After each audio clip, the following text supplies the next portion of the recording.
Welcome to EPN. My name is Victor Lucas, and we bring you the latest in everything cool every single day. Today's rundown is going out to our old buddy Audrian Leon, who shares the same birthday as I do, February 11th. I had a phenomenal birthday. We're going to talk a little bit about that after we get through the rundown. But first, let's get started with our rundown. It looks like the next James Bond movie is closing in on a very high-profile director. Variety reports that the producers behind the 007 film franchise want Trainspotting and Slumdog Millionaire director Danny Boyle to helm the next film. The site claims that no formal offers have been made, but Boyle is at the top of their list, so the job is his if he wants it. With his considerable body of work, he'd be one of the most talented filmmakers to ever direct a Bond film. Hiring top directors seems to be part of the recent trend with the franchise. The last two movies were helmed by another Oscar winner, Sam Mendes. One of the best racing games of all time is going out for another spin. This is amazing. EA has announced a remastered version of the 2008 game Burnout Paradise. It's coming to the PS4, Xbox One. It's coming with 4K support on the PS4 Pro and the Xbox One X, and will give players the entire original game plus all of its DLC tracks. There was a bit of a controversy, though. When the remaster was first announced just yesterday, EA mistakenly listed it as having in-game microtransactions, but they say this was an error and there won't actually be any in the game. It races onto the consoles on March 16th, and a PC version is coming out later this year. I can't wait for that. A beloved video game character is going to make his big screen debut next year. Sega and Paramount Pictures have announced that the big screen Sonic the Hedgehog movie will speed into theaters on November 15th, 2019. The project was first announced last year and is being produced by Deadpool director Tim Miller, with visual effects artist Jeff Fowler serving as director. It makes sense to have an animator in charge. The film will combine live-action actors with computer-animated characters like Sonic, so hopefully it looks good. As long as Sonic doesn't date a human, we're happy. Now, Star Wars fans will be able to argue about The Last Jedi all over again next month. Disney has announced that their divisive Star Wars movie will hit Blu-ray on March 27th, and we're all very curious to see how The Last Jedi holds up going forward. When it was released in theaters, it was very divisive, with some fans loving the new tone it brought to the Star Wars galaxy, while others disliking it as too dark and dismissive about what had made the franchise great. All that back and forth probably took a toll on the film's box office longevity. It made $1.3 billion, which is obviously a lot of money, but a staggering $700 million less than The Force Awakens, which is a huge drop-off. Crazy. All right, Netflix has another big sci-fi show on the way, and this one sounds a little familiar. The streaming giant has released the first trailer for their new Lost in Space series, a remake of the classic 1960s show. Rather than tell you about it, we're just going to show you the trailer right now. Humankind evolves. It's how we survive. Through ice ages, plagues, wars, disasters from above. We adapt our skills, our languages, our very bodies in order to live.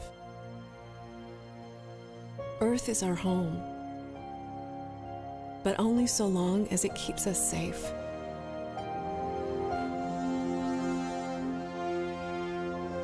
When this world can no longer serve that purpose, another planet, another colony, another chance.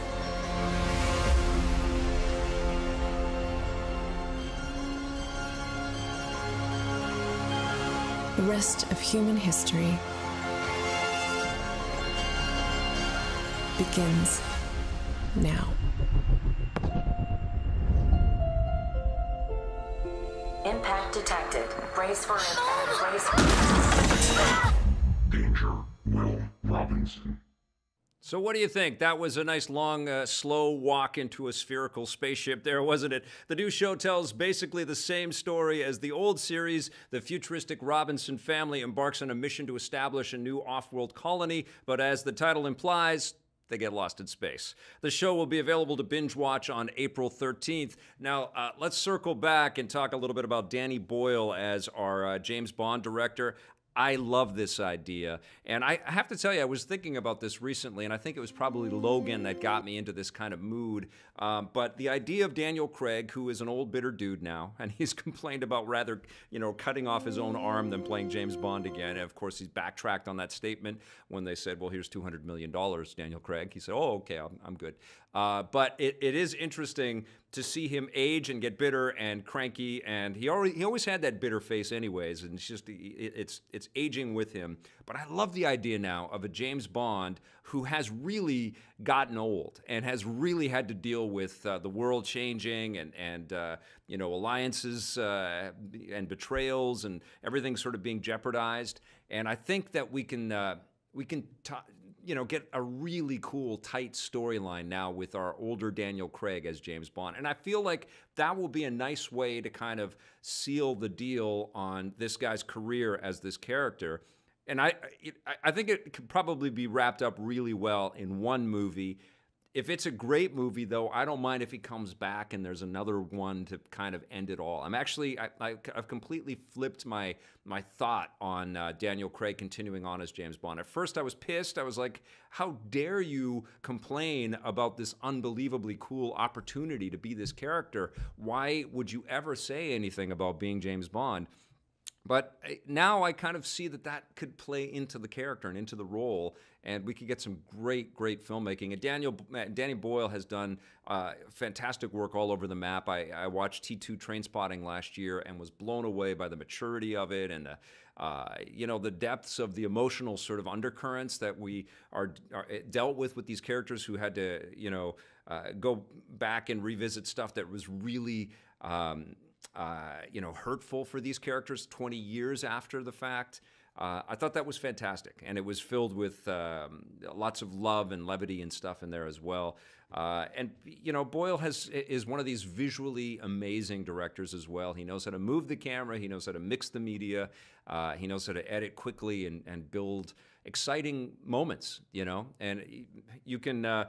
Slumdog became such a massive hit that I think maybe you could sort of say it was overdone a little bit, like it was just too much in our face. But I dare anybody to go back and look at that movie and not see, the masterful filmmaking behind it.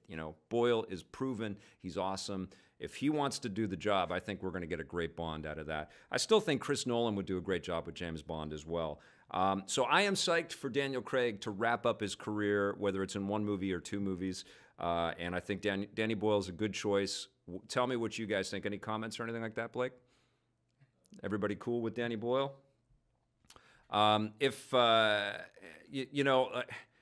he continues on for longer than one or two, I think then it's starting to we're starting to drag it out. But I still dig the idea of this guy that really revolutionized this property. I still think it's a very cool property. I grew up with Bond, and I've always loved James Bond. I know a lot of people are done with it. But what I think they have to do to be fresh after this kind of stuff with Daniel Craig is start right from scratch and maybe even make it a period thing where he's a young guy, a recruit or something, and set it in the 60s and just shake it up completely. And I think that'd be really cool, like the X-Men First Class movie or something like that. I think that would be really, really rad. Now let's talk about. I don't really want to talk about the Dungeons and Dragons stuff too much. I think all of us are just sitting there going, "Yeah, sure. Let's wait and see if this thing is going to happen." Chris McKay is. I've seen lots of behind the scenes stuff with this guy, and he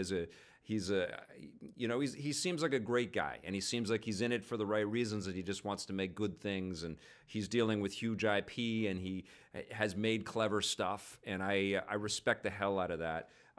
Dungeons and Dragons is a bit of a slippery slope because although it has a name brand kind of recognition for a lot of people out there, I don't know if there are, intricate stories that most people would know about, and so it's almost too big, almost like Warcraft, which what's the director of Warcraft?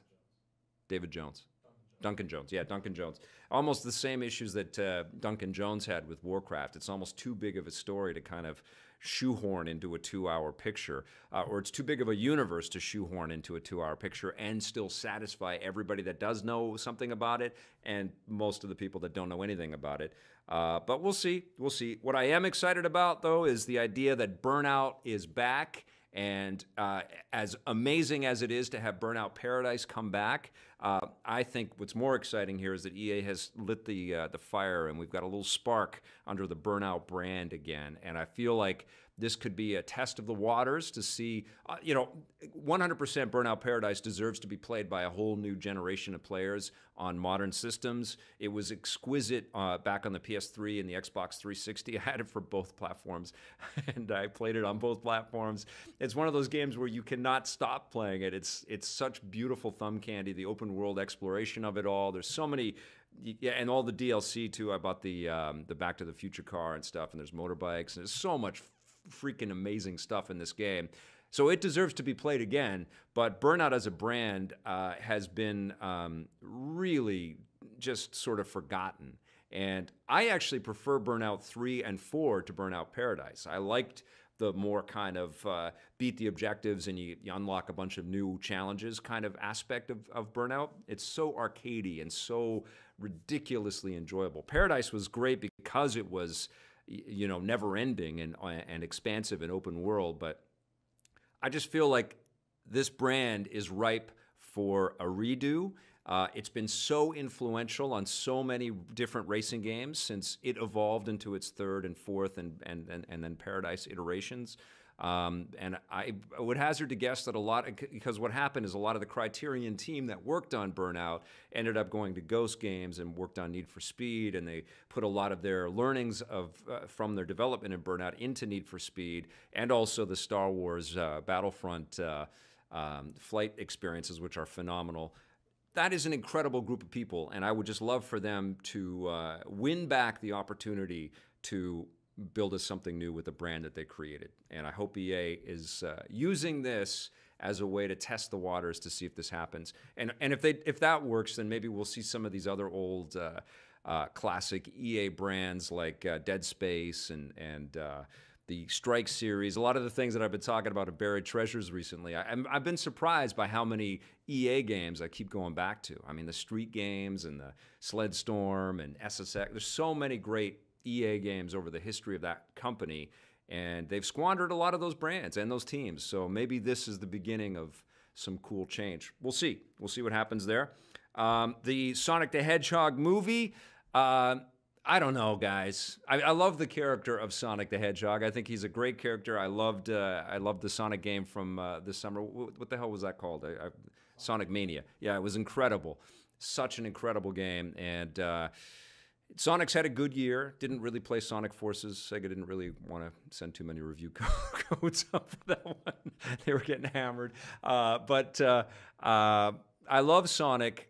I'm not a fan of Sonic's buddies, and if Sonic the movie has all like Amy and Big the Cat and Squishy the monkey and whatever else they got in there, Egg Chip, Egbert, or whatever. I don't know. I don't know who else is in it, Tails and Knuckles, and I'm not crazy about all those other characters. I know that they have huge fan following with the animated work and all that stuff. I didn't watch any of that stuff. And when I played with those other characters in the games, I was like, I just want to be this cool Sonic guy with the awesome red shoes, and he's fast, And then they gave us all the three, my sad story of 3D action adventuring with Sonic the Hedgehog and having camera issues, me and millions of other people. So I don't know how this is again, right? They turned it into this massive universe with all these other characters, Sonic and Eggman, and then some humans that somehow make sense would be cool. And maybe it's Sonic, he comes to life out of the video game, and that's how they do it. That could be cool. We'll see. We'll see how that happens. I think the Detective Pikachu movie is probably going to be a big influence on this film, but also video game interpretations going forward. I'm excited that that Hollywood is starting to kind of work with people that understand video games a lot more to build these properties, and maybe Tomb Raider next month will be the first great video game movie, and we'll start to steamroll into more of this stuff. But I am skeptical, and I'm registering my skepticism right now. Star Wars coming to home video pretty quickly it feels like. But I think that's just a comment on modern distribution these days. We just are, we want our fix now, and they can sort of ride on the tail end of the buzz and the hype and the marketing around the theatrical release. So I understand that. I've had a lot of mixed feelings about The Last Jedi. I think it was one of the most extravagant pieces of work that came out of the movie industry in 2017, and I love the fact that it was a divisive film that got us talking and got us sort of reimagining things. I respect that about Star Wars. I respect that even about the prequels, even though I have a mostly hate relationship with the prequels. There's a lot that I really liked about The Last Jedi as a movie. I thought it was a tight, cool, slick movie, but I did share a lot of the same sentiments. And I saw it 3 times in the theater. I'm looking forward to seeing it once or twice more when I get it home.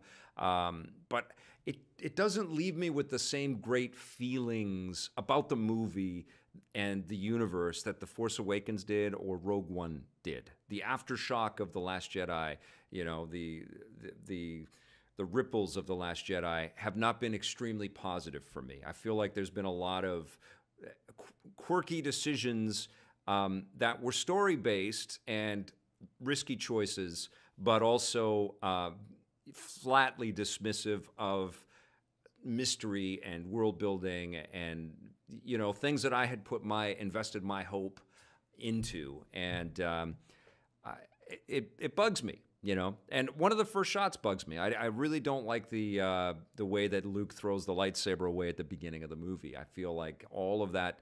I don't mind that he throws it away. I didn't like the way that it was blocked. I didn't like the way that Mark Hamill actually just tossed it casually over. There was no real sense of contemplation before he tosses it. And I think that is an analogy for the whole movie. You know, like there's a lot of stuff that just got thrown away in the idea of going in this new direction. And that's exciting. But I think it was handled a little too briskly. And it's exemplified in the way Mark Hamill throws the lightsaber. He just sort of takes it and tosses it, and the comedic timing wasn't perfect. And I feel like even if the movie had started with Hamill looking at the lightsaber, having a moment to really think about it, and then having a deliberate throwaway, it would have changed the tone of that whole sort of opening sequence. But you know, don't get me wrong. There's lots of great pieces in that opening sequence. I loved, you know, he rediscovering R2, and this could turn into a whole Last Jedi conversation. Needless to say, I have very many mixed feelings about The Last Jedi, and the Canto Bight sequence got more and more frustrating watching that over successive viewings. So it'll be interesting to see it on home video. But you guys let me know what you think.